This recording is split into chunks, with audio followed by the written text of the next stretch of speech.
Bonjour. Toujours dans le cadre du management des risques, on enchaîne avec les risques liés à la gestion comptable et financière. Un risque comptable est tout aléa susceptible d'altérer la qualité de l'information comptable et financière. Il peut s'agir des erreurs d'enregistrement comptable, des traitements non conformes aux principes comptables, des schémas comptables aléatoires, des bilans et comptes de résultats erronés.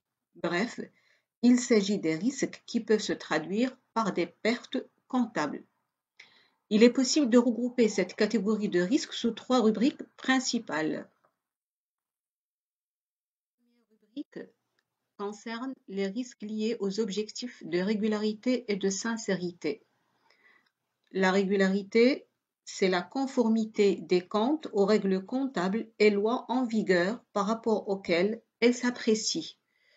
Il s'agit des principes comptables, les 7, de la nomenclature comptable, c'est-à-dire le plan comptable général, et des modèles de présentation des documents de synthèse.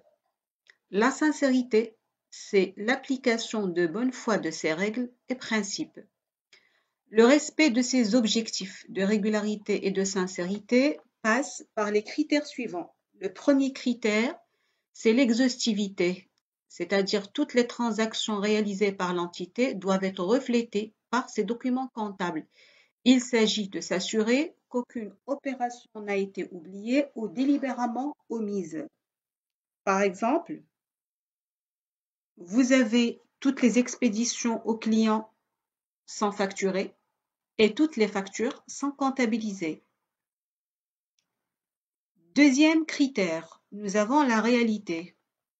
Cet objectif, bien sûr, il permet d'éviter les risques d'enregistrement d'opérations fictives ou ne concerne pas l'entreprise. Autrement dit, seules les opérations réalisées sont reflétées.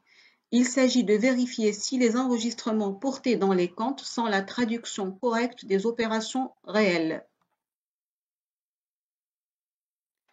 Le troisième critère, c'est la propriété, c'est-à-dire seuls les actifs dont la propriété reviennent à l'entreprise sont enregistrés et aussi les passifs qui la concernent.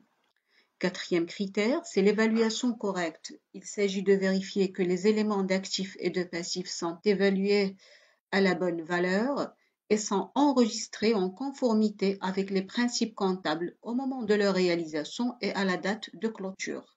Exemple, dans le cas des opérations en devise, on doit les enregistrer au cours du jour au moment de leur réalisation, sachant qu'à la date de clôture de l'exercice, les soldes doivent être ajustés par l'utilisation des comptes écart de conversion actif et écart de conversion passif.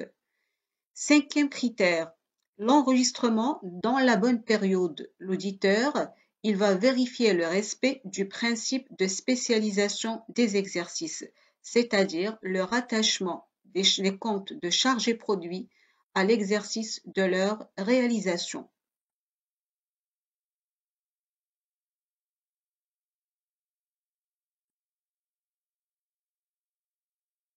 Le sixième critère, c'est l'imputation correcte. Il importe de s'assurer que les transactions ont été enregistrées dans les bons comptes avec l'intitulé adéquat, le numéro de compte adéquat et le montant adéquat aussi. Septième critère, c'est la totalisation et centralisation correcte.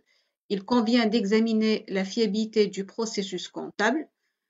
Il faut préciser que ces trois derniers critères, c'est-à-dire l'enregistrement dans la bonne période, imputation correcte, totalisation et centralisation correcte, peuvent être regroupés sous la notion de la comptabilisation correcte, c'est-à-dire vérifier est-ce que le système comptable de l'entreprise permet de garantir que l'enregistrement se fait dans les comptes concernés, que ceux-ci sont correctement centralisés, et que l'établissement des documents de synthèse CPC bilan s'effectue en respectant les règles de présentation comptable. Huitième critère, c'est l'information adéquate, c'est-à-dire toute information financière doit être accompagnée des explications nécessaires et suffisantes à sa compréhension par les destinataires. La deuxième rubrique concernant les risques comptables et financiers. Il y a les risques liés à la nature des opérations. Ces risques correspondent à la prédisposition plus ou moins grande d'un compte ou de certaines opérations à des inexactitudes. Ils peuvent être évalués également en tenant compte en particulier de la complexité des opérations ou du traitement comptable, la particularité juridique, la subjectivité plus ou moins importante dans l'évaluation des éléments actifs et passifs de l'entreprise. On peut avoir comme exemple le cas de réévaluation ou le cas de fusion. Ce sont des opérations complexes et qui peuvent bien sûr générer des risques de nature comptable.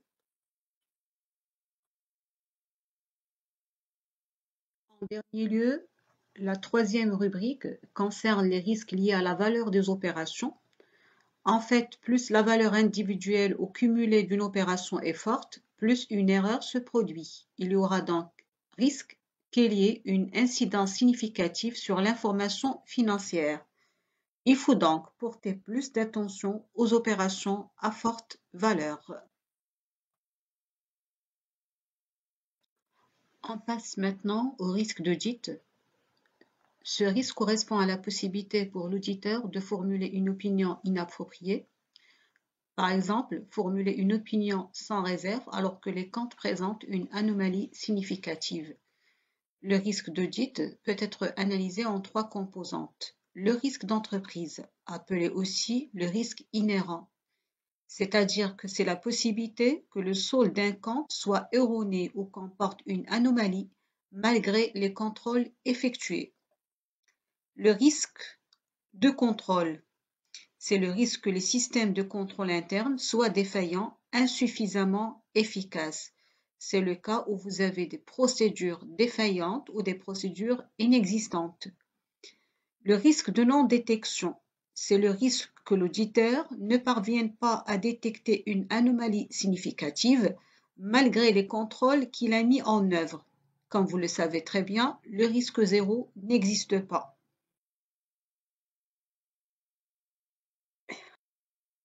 Voilà, donc après avoir énuméré tous les risques de l'entreprise, il y a une question qui s'impose, c'est comment améliorer la qualité de la gestion des risques.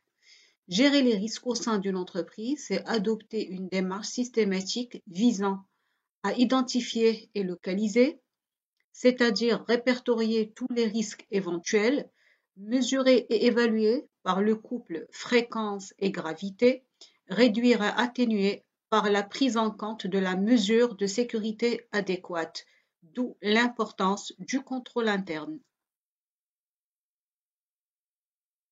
C'est quoi donc le contrôle interne?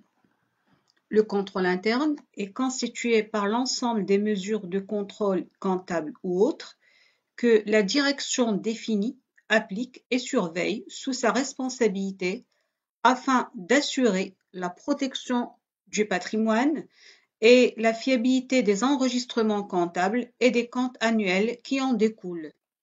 On peut dire donc que le contrôle interne, c'est l'ensemble des sécurités contribuant à la maîtrise des risques.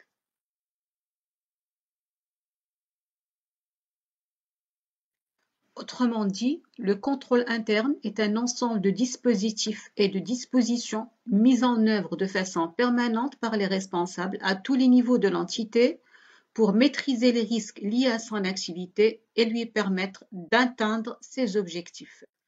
Merci et à la prochaine fois.